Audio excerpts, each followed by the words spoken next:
place to be, where art, life, and spirituality connects you and me. Science of mind and spirit, the foundation we teach and live.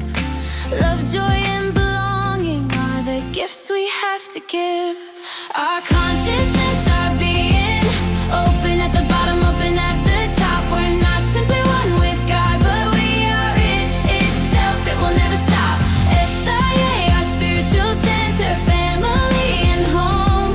It's where we come to practice and remember there is only one life, one mind, one infinite, eternal, self-existent. 'Cause we pause, embodying all that we are.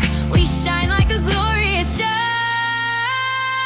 Our consciousness, our being, open at the bottom, open at the top. We're not simply one with God, but we are it itself. It will never stop. SIA, our spiritual center, family and home. It's where we come to practice and remember there is only one.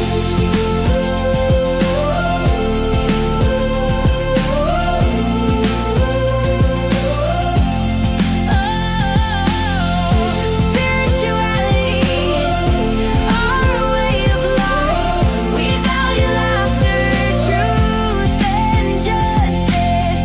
We express artistry as our living practice. So come and join us at SIA. Know you found a community that will love you every day.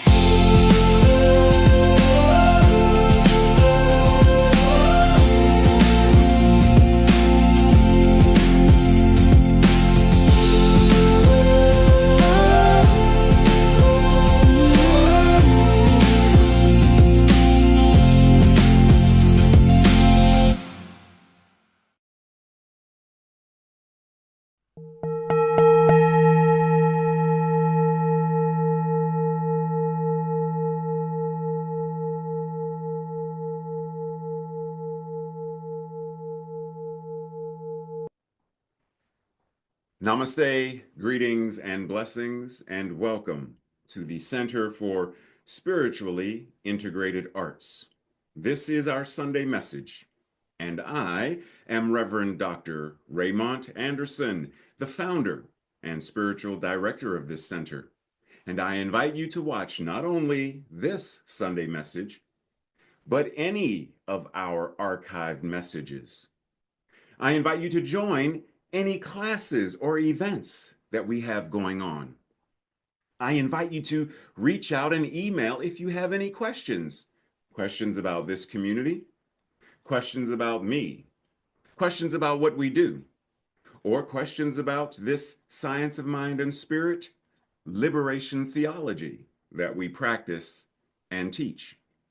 And if by chance you find yourself seeking beloved community with other like-minded beings, even if you already belong, are a member of another community, church, or center, you are more than free to have multiple affiliations wherever you are fed and find community.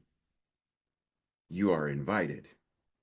And lastly, feel free to click like, subscribe, and share this or any other message or announcements with others in your circle. And with that, much appreciation, love, and blessings. Enjoy the message.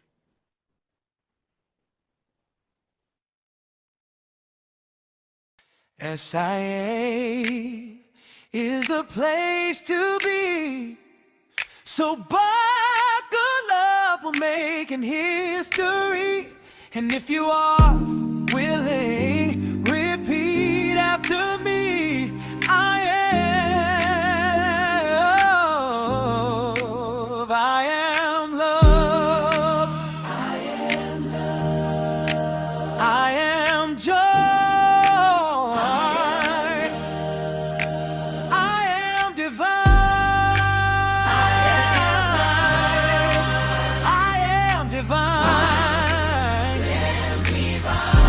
it right. One more time. I am love. I am joy. I am divine.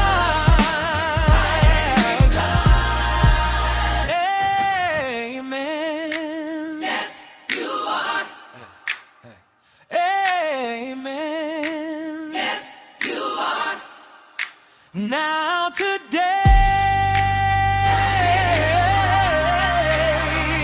message begins.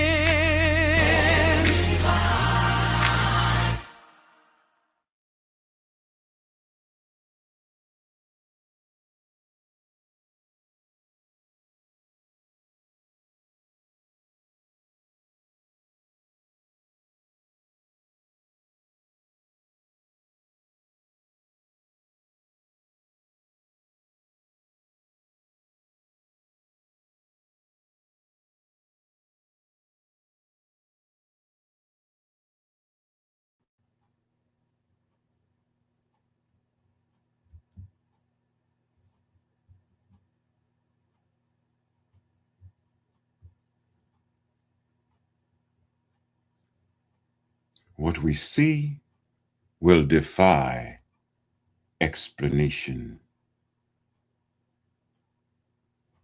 What we'll see will defy explanation. Hello and welcome to March 15th, where what if what we'll see will defy explanation? When you hear this what if question, ask yourself, not what is the answer, but what does the question mean? What if we expected the great, no matter what the world looked like? This week, let us dive in to explore how belief and expectancy work together to shape our lives, our experiences, and either defy limitations or get trapped by limitations. Learn how to lean into joy and possibility so that we're not leaning into whatever that other thing is. Like, how do belief and expectancy work towards the life affirming rather than the non-life affirming? How can we do this with clarity? How can we do this with intentionality? How can we actively choose to expect that which is better for ourselves, for each other, for the world? How might my life and the world change if I fully believed good is always unfolding and showing up in my life, even in the face of challenges and difficulties? This is not about bypassing these challenges and difficulties. It's about being right smack in the middle of the challenges and difficulties and still being aligned in principle so that we know how to navigate the challenges and the difficulties to get to the Emerald City, to then return because we had the power all along. Just saying. So, expectations. We're going to start with this concept of great. We use the word quite often. You are great. The cereal, great. Great job. Make today great. What's the word mean to you? When you think of the word great, what comes to mind? What does great mean? You know, we even use it with things like my great grandmother. Does it mean the same thing that it means when you're a great person? This meal, oh my goodness, this was great. You did a great job with these spring rolls. That's not something Tracy would ever say to me. Just clarify. So great. Of an ability, quality, something that is generally considered to be above the normal or average, to an extent or amount or intensity that is above the normal or average. Synonyms: extraordinary, exceptional, honored, great. So when we think about, there's a book, or you may have seen the movie, but there's a book that the movie is based upon. Charles Dickens wrote the book, Great Expectations. And Great Expectations is about this young boy who goes from this humble, existence to being this wealthy and arrogant man, gentleman in London, who then ultimately discovers that true worth, true greatness is in loyalty, not money, love, not what he thought power was, and character versus manipulation, rather than the social esteem. And so what makes someone great? It's not the money. It's not the position. It's the values that are intrinsic: loyalty, love, character, hope, peace, wonder. So when we think about this idea within CSL, within New Thought, what is our greatness? Yes, Timothy, what's up? Are you asking me who are you? Well, let me ask, I'm going to forget you. I'm not answering. Who are you? Who are you? What are you?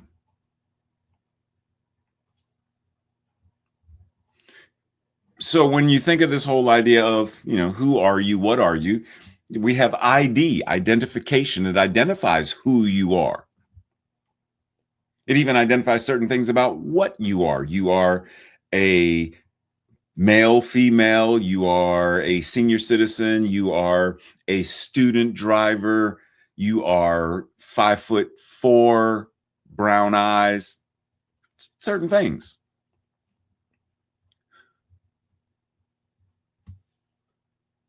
But can you prove that you are who that little plastic card says you are? Why do people get fake IDs?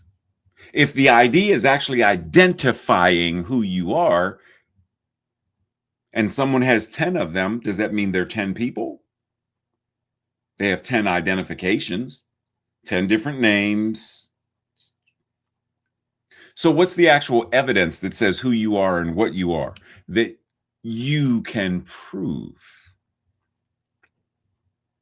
Prove by some method of demonstration and experience, and not necessarily prove it to someone else.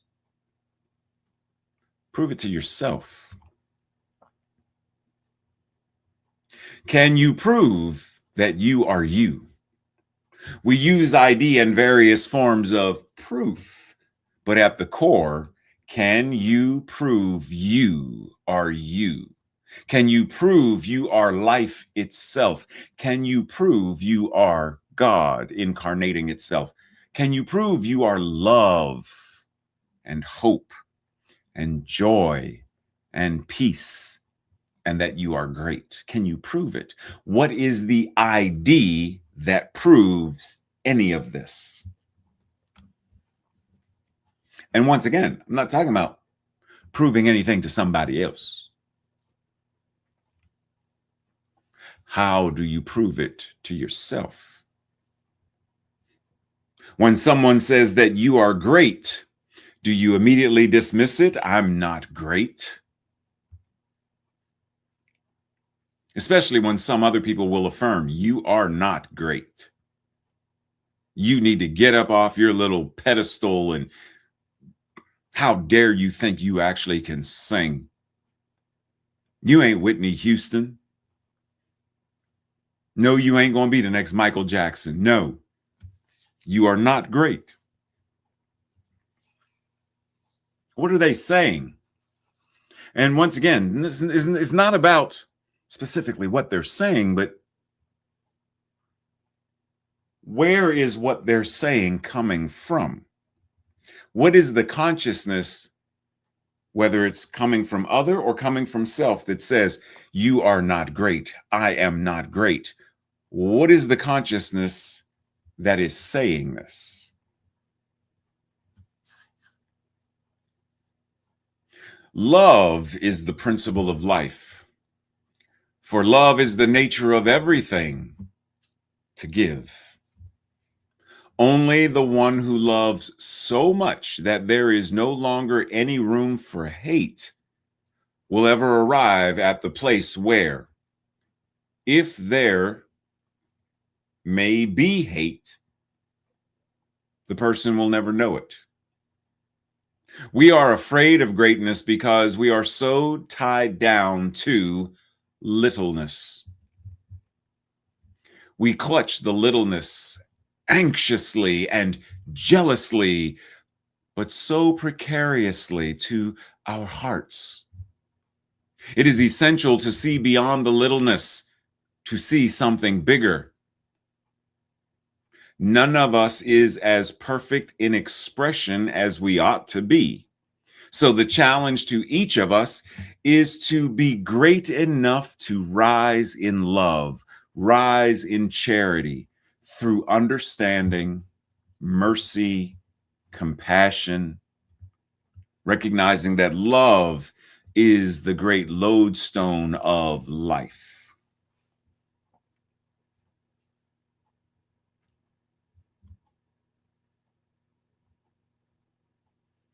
So when you think, I am not great, you're not. You are greatness itself. You are greatness embodying itself as you. And as that, then yes, you are great. But not because of anything you do, anything you've ever done. You are great because you are greatness itself expressing as you.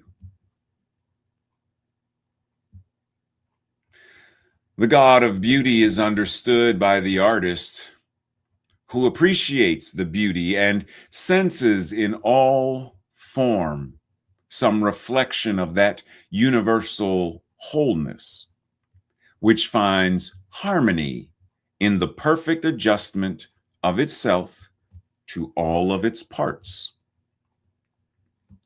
Beauty, like greatness, is a thing of the soul, a spiritual quality, outlined in form, objectified in space. It is eternally imaged in the mind. Once again, beauty, like greatness, is a thing of the soul. It is your innate expression of the divine. It is not the thing that you do, the award you receive. It's not the Oscar, the Emmy. It's not the bank account. It's you.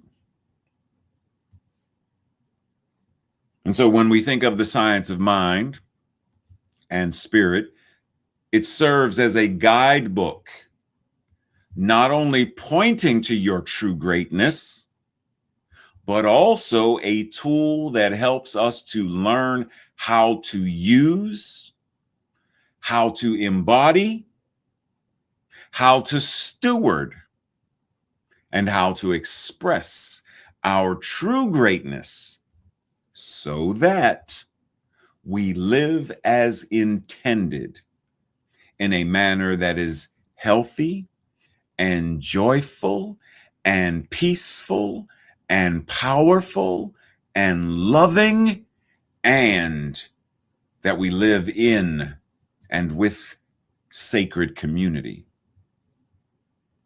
All of the parts. That's what the Science of Mind textbook, that's the purpose of it. A guidebook reminding us of our true selves and how to embody it and express it. Keep away from people who try to belittle your ambitions. Small people always do that. But the really great people make you feel that you, too, can become great. And if I had done a remix on this, great people remind you that you already are that which is great, and they show you how to embody it and express it, how to be that which you already are. So when other people try to belittle you, tell you how good you are not, or how good you will never be for whatever reason,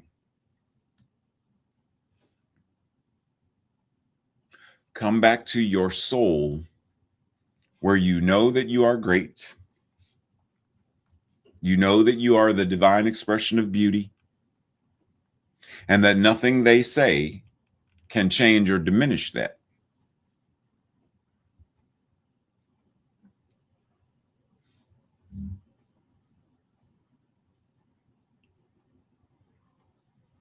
Breathe.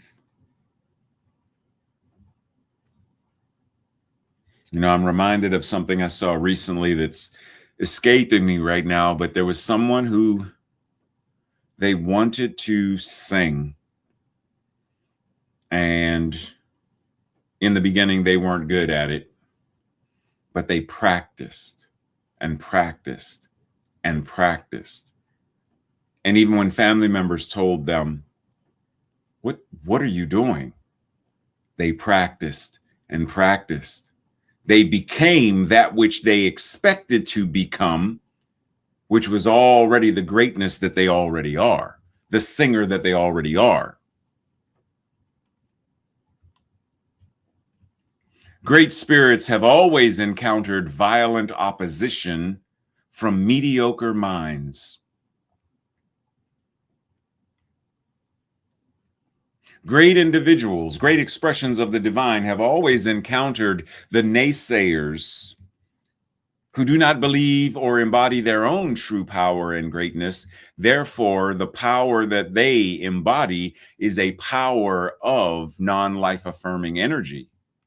And as such, what they express is envy, jealousy, manipulation, grifting, and abuse. So when any of you are ever attacked, when any of us are ever attacked by mediocre minds, remember where it's coming from. And remember what is the truth of yourself, ourselves, and move forward.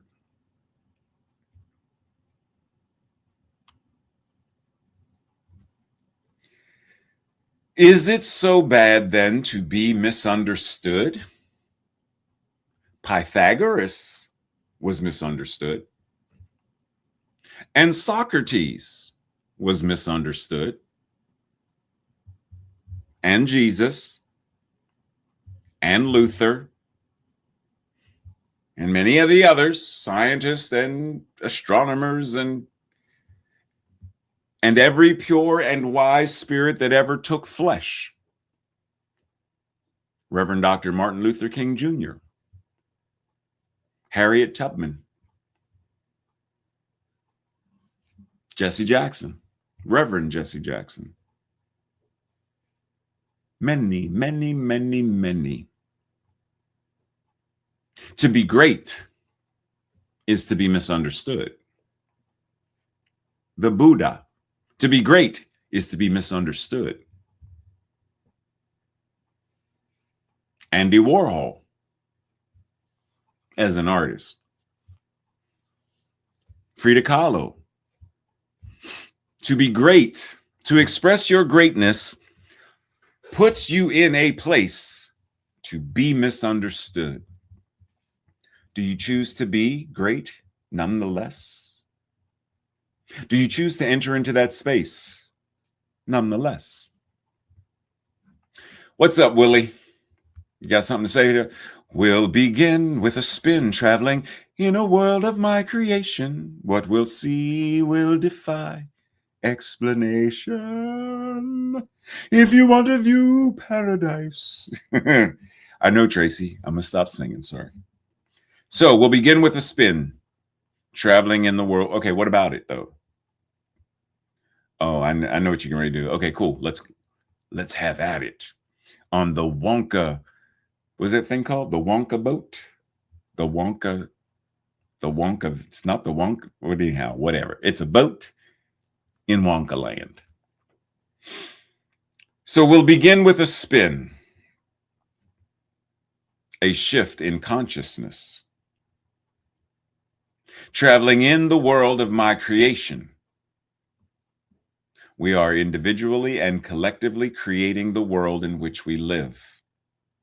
This is an invitation to do so consciously.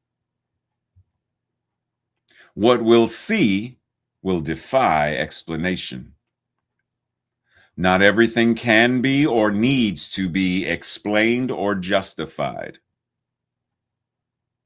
Isn't it amazing how we can take something such as the words, the lyrics of this song, and break them down metaphysically in a way where it's now an instruction of something we can apply and do.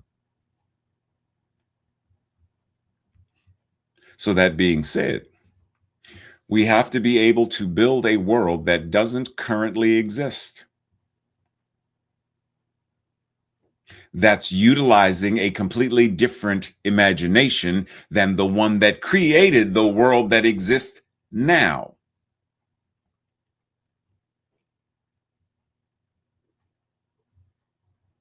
And in order to do so, we must recognize you were born with potential.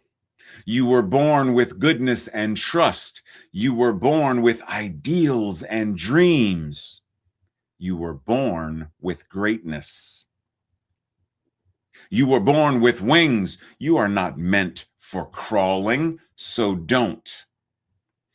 You have wings. Learn to use them and fly. Now, I know that there are many of you who are hearing this, and there is something in you that is bristling, uncomfortable. But I wasn't born with greatness, and I wasn't born with, yes, you were. If you are an individualized expression of God, then all that God is what you are as well. So no, we are not meant to crawl. We are meant to soar. But so many of us have been held down and anchored to the ground by the mediocre minds who have said things like, you're a sinner. You're going to hell. You're not worthy. You don't deserve. You're not good enough. You're not pretty enough. You're not smart enough. You're not great in any way, shape, or form. And yet, the truth of the matter is, you are so great, there is no way that you could ever even measure it.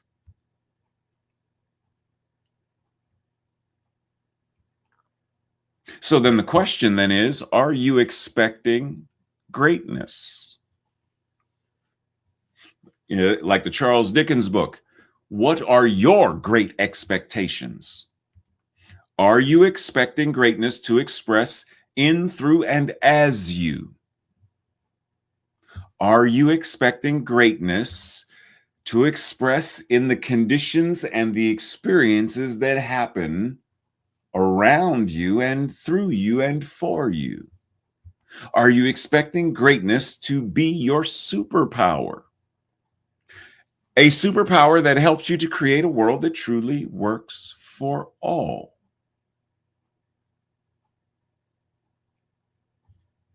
Is that your great expectation? To embody your superpower and live the life that you've only dreamed of, and to be part of the solution that creates a world that works for all. When we realize that we are whole, complete, and perfect just as we are, we stop looking outside for validation from the outside world. In other words, being great does not require perfection, according to the way the collective consciousness identifies perfection, but rather showing up as your best self.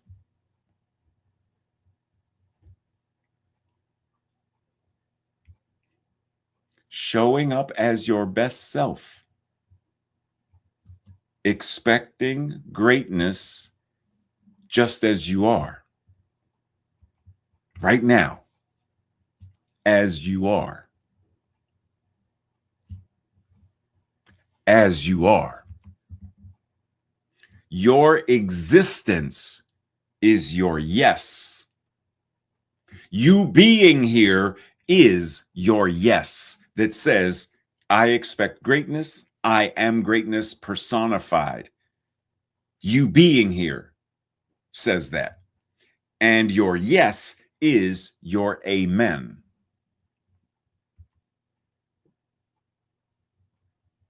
Sovereignty is not just the authority of the states.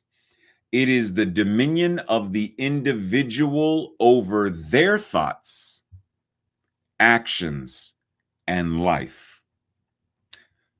Accept your sovereign greatness, your authority, the dominion that you have over your thoughts, your emotions, your words, feelings, actions, and life.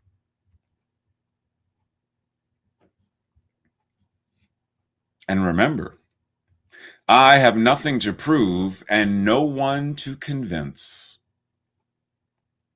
I am powered by my internal compass and by my divine inspiration.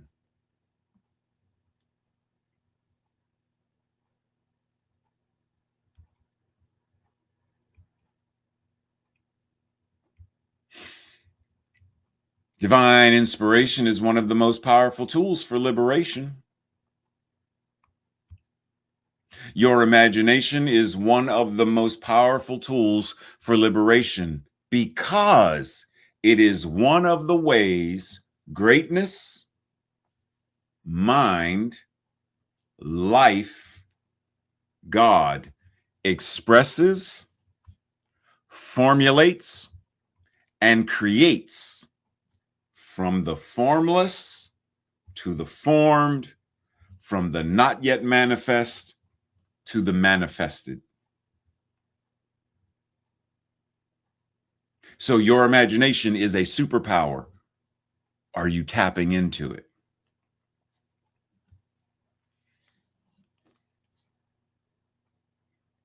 To actively embody and engage the science of mind and spirit 4.0 as a way of life is to consciously move through life in such a way that just as you expect there to be air to breathe, you expect greatness to be there as well. Take that in for a second. Because we expect that next breath. There is nowhere that we're like, okay, whew, what if I inhale tomorrow at noon and there's no more air? What if we've already breathed it all? We expect it to be there. And so we breathe. Expect greatness to be there the same way. You expect greatness to express as the goodness of life, and to experience this goodness as health and well-being, as love, joy, connection, belonging, inspiration, creativity, peace, and all the good you can imagine. We are invited to consciously and actively make greatness part of our lives, just as breathing, eating, and drinking are part of our lives, and just as inseparable. Breathe. This week's affirmation, our declaration, I will say it first. If it resonates with you, I invite you to repeat it with me the second time. I live from my greatness. So I live expecting the good, the great, and the glorious. Together. I live from my greatness. So I live expecting the good, the great, and the glorious. And so it is. And this week, for our practice, our Thursday night journal, our Thursday night study group questions, or your own personal journal reflections. What about my life is great right now? Right here or right now? What is great? What are 3 great expectations I have? In what ways do I actively align my imagination with greatness, and what is the result? What does it mean for me to actively embody my sovereignty? And how does this change my life, my relationships, etc., the world?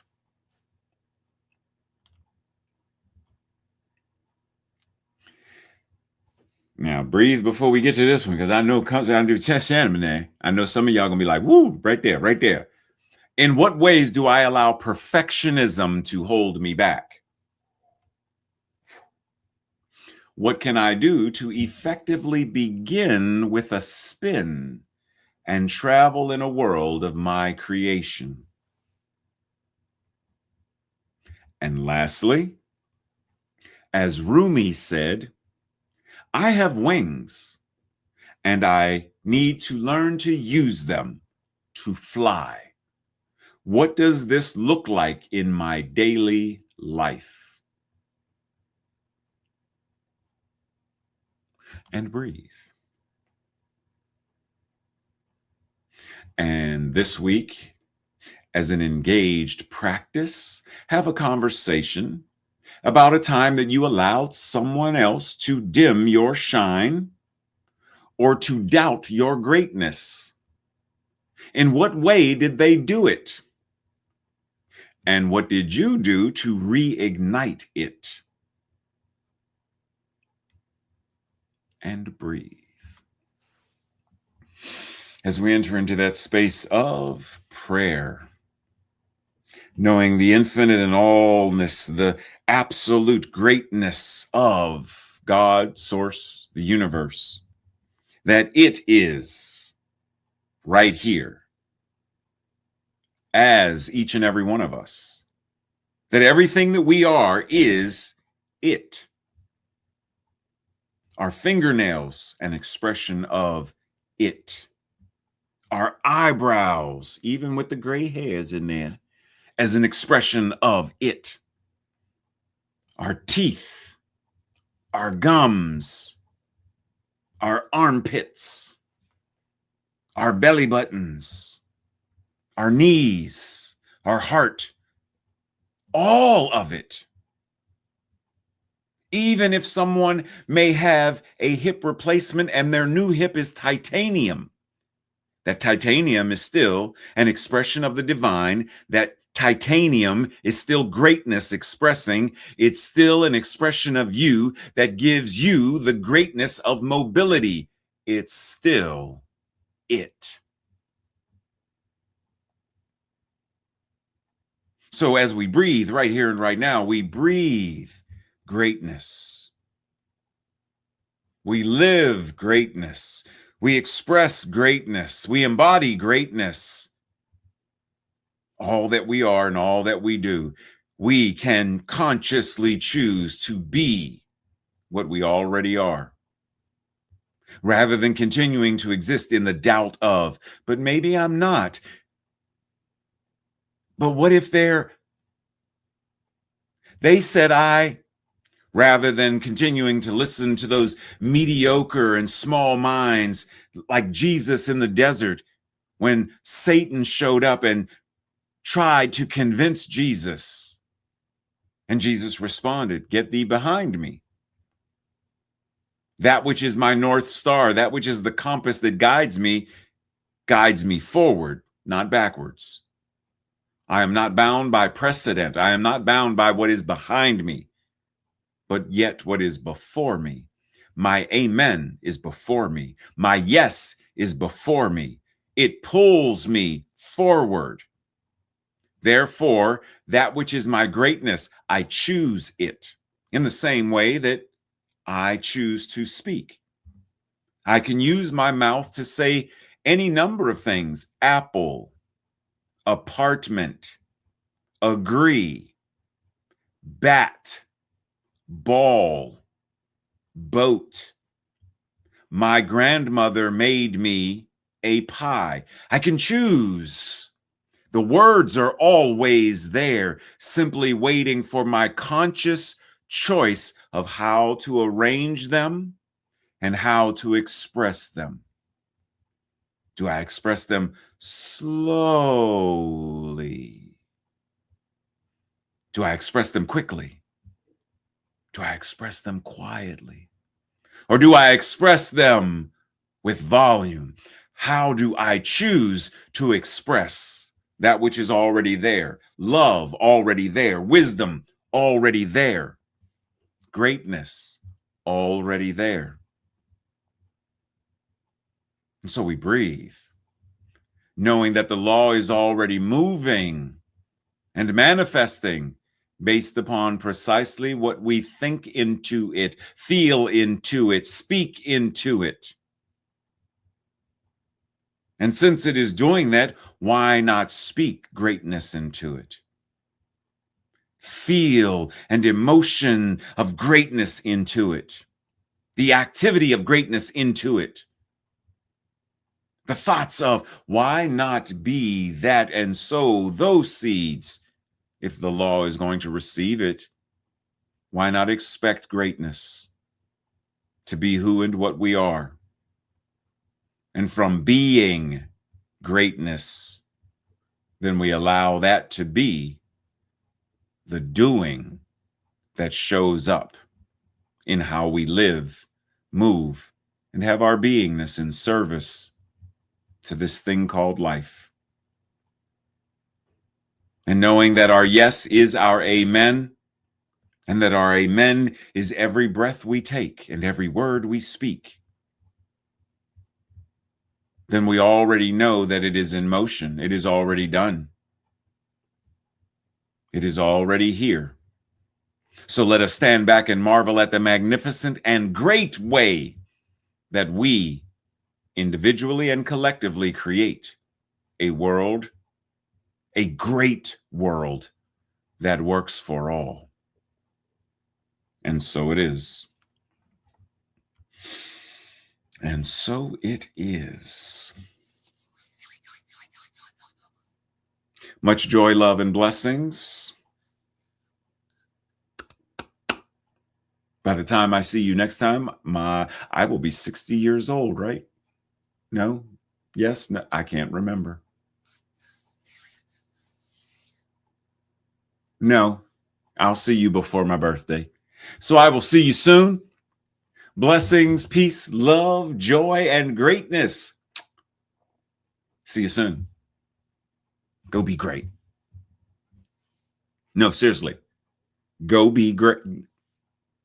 Cut this off and go be great.